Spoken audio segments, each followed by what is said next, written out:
तो चलिए हम लोग इस टॉपिक में साइंस वाले पार्ट कवर कर रहे थे, ठीक है। और ये जो साइंस है आपको काफ़ी मदद करेंगे, खासकर जेटेट हो गया, हाँ यूपी टेट हो गया और बिहार टीचर के लिए जो 6 to 8 के लिए मतलब जो साइंस पूछे तो उसमें काफ़ी आपको मदद मिलेंगी।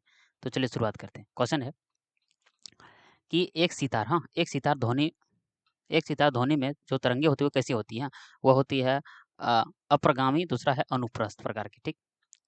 अगला है कि प्रत्येक क्रिया के लिए एक समान और विपरीत प्रतिक्रिया होती है। ये न्यूटन के तीसरा नियम से संबंधित है, ठीक। अगर बात करें कि लिफ्ट में किसी पिंड का आभासी भार जो है उसके वास्तविक भार से अधिक है। अगर लिफ्ट में किसी भी व्यक्ति का जो भार अगर अधिक हो रहा है तो कारण ये है कि लिफ्ट ऊपर जा रहा है, ठीक। और ये क्वेश्चन अगर पूछे कि कम है तो लिफ्ट नीचे जा रहा है। एक भारहीन रबड़ के गुब्बारे में यदि 200 ग्राम जल भर दिया जाता है तो जल में उसका भार क्या होगा। देखिए पहले ही बोल दिया कि भारहीन है, तो भारहीन है तो कुछ भर दीजिए, आंसर 0 होगा। किसी किसी पिंड को चंद्रमा से पृथ्वी पर लाया जाता है तो क्या किसका मान बढ़ जाता है। हाँ, ऐसे सिंपल क्वेश्चन पूछते हैं कि अगर चंद्रमा से पृथ्वी में लाया जाएगा तो किसका मान बढ़ जाएगा, भार का मान बढ़ जाएगा, ठीक। याद रखिएगा, बोलता है और क्या नहीं बदलेगा, तो मात्रा नहीं बदलेगा। हाँ, मात्रा को हम लोग द्रव्यमान भी बोलते हैं कि ये नहीं बदलेगा। अगला है कि किसी वस्तु को बोले कि पृथ्वी से चंद्रमा में ला रहे हैं, क्या लेंगे, पृथ्वी से चंद्रमा में ले जा रहे हैं, तो उसका भार क्या होगा, उसका भार वाला घट जाएगा। क्यों, जानते हैं कि पृथ्वी से चंद्रमा का सीधा 1/6 का अंतर चलता है।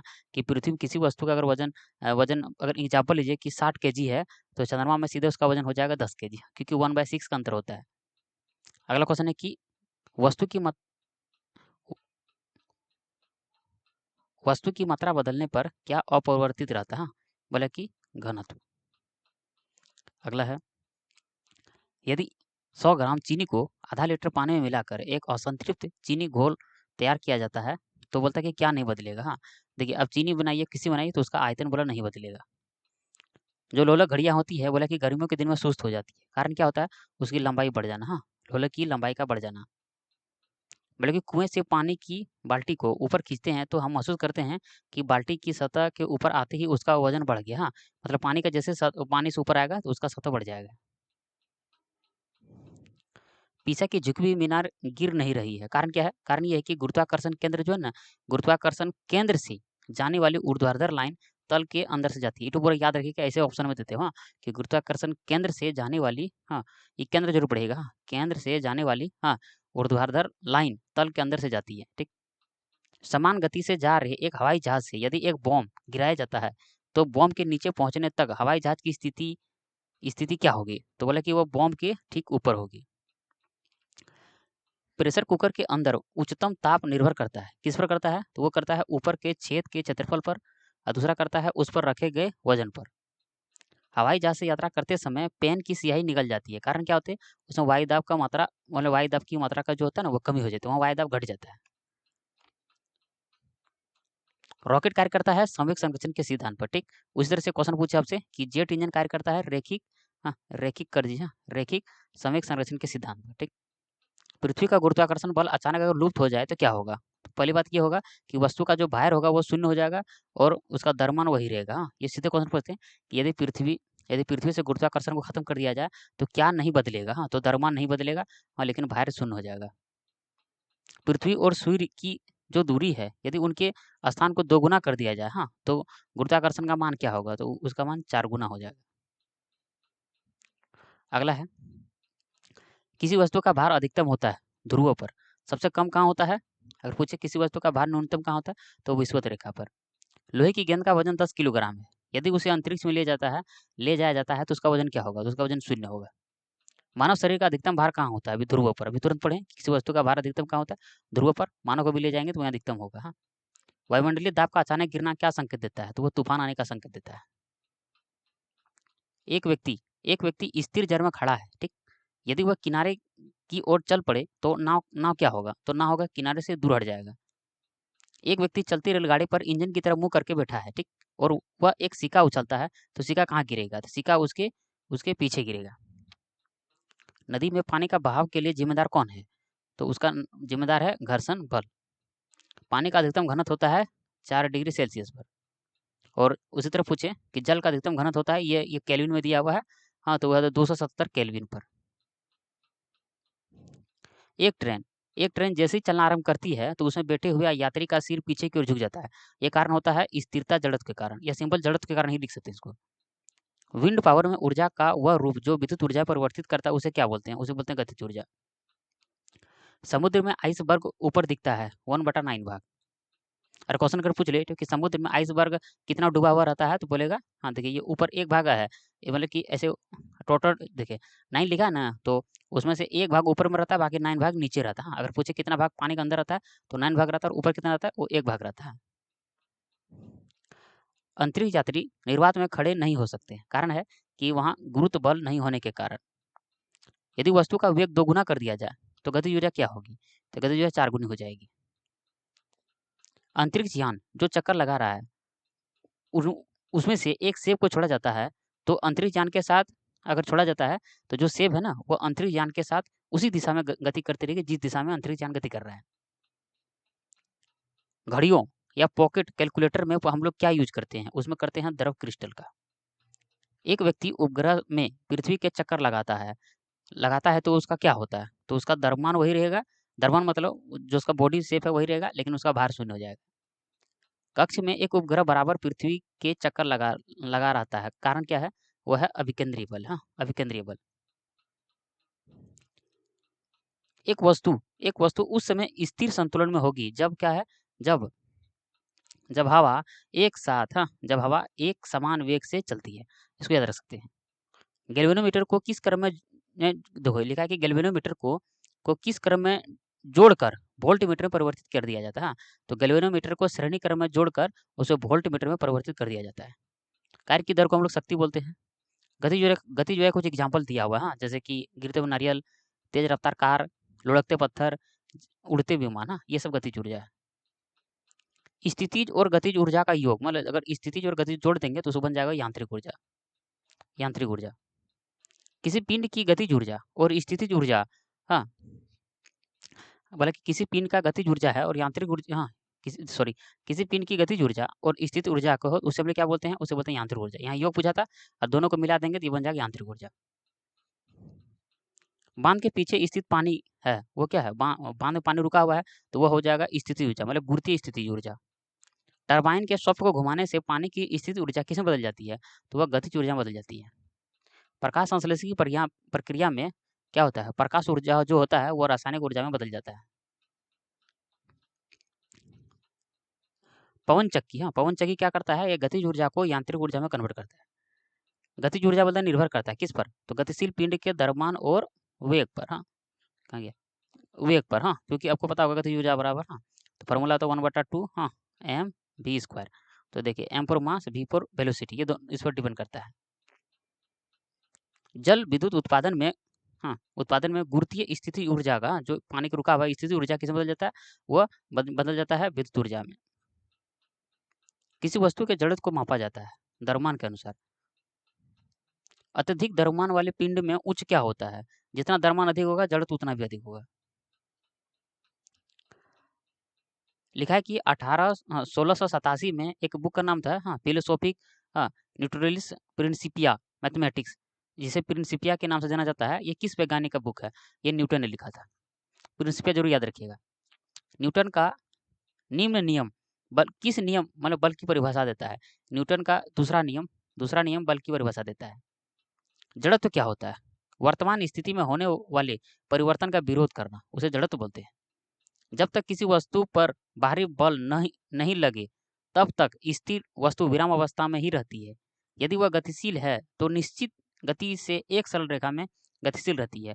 यह किसका नियम है? तो यह जड़त्व का नियम है, या इसे सिंपल बोल सकते हैं कि यह न्यूटन का प्रथम गति नियम है, क्योंकि न्यूटन का प्रथम गति नियम ही ये कहता है कि यदि कोई वस्तु गतिशील है तो वह गतिशील ही रहेगी, और यदि कोई वस्तु विरामशील है, अगर विराम में है तो विराम में ही रहेगा जब तक कि उस पर कोई बाहरी एक्सटर्नल फोर्स न लगाया जाए।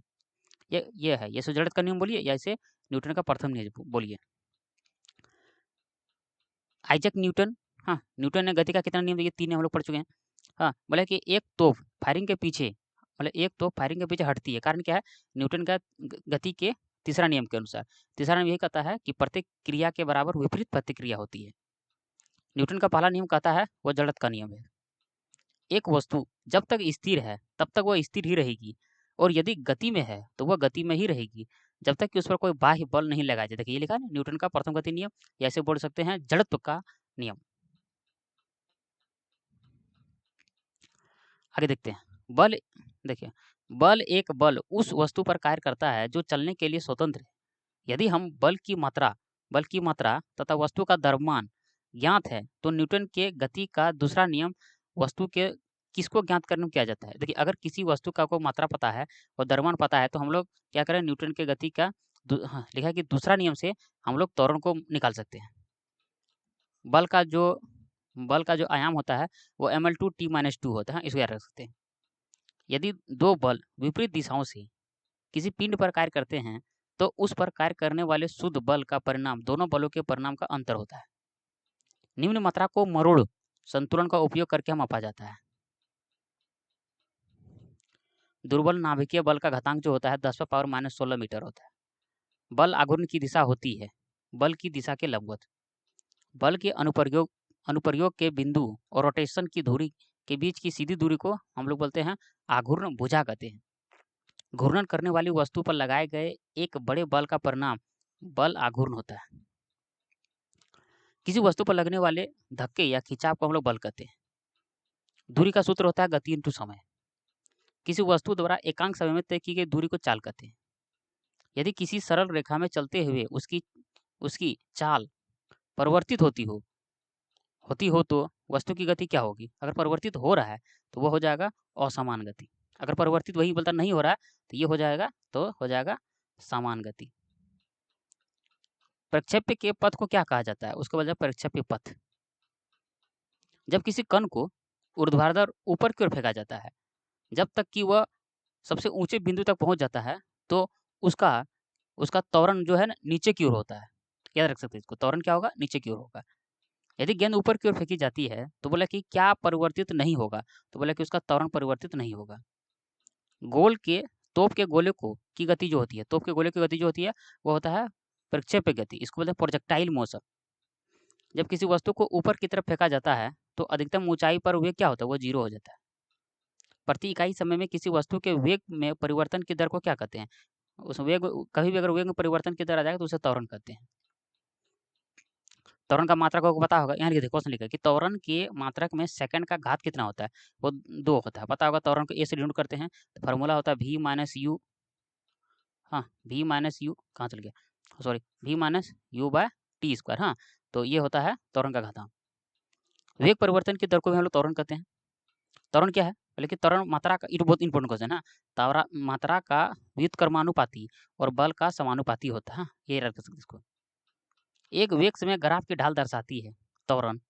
वेग कहीं भी आ जाएगा त्वरण को रिप्रेजेंट करेगा वो।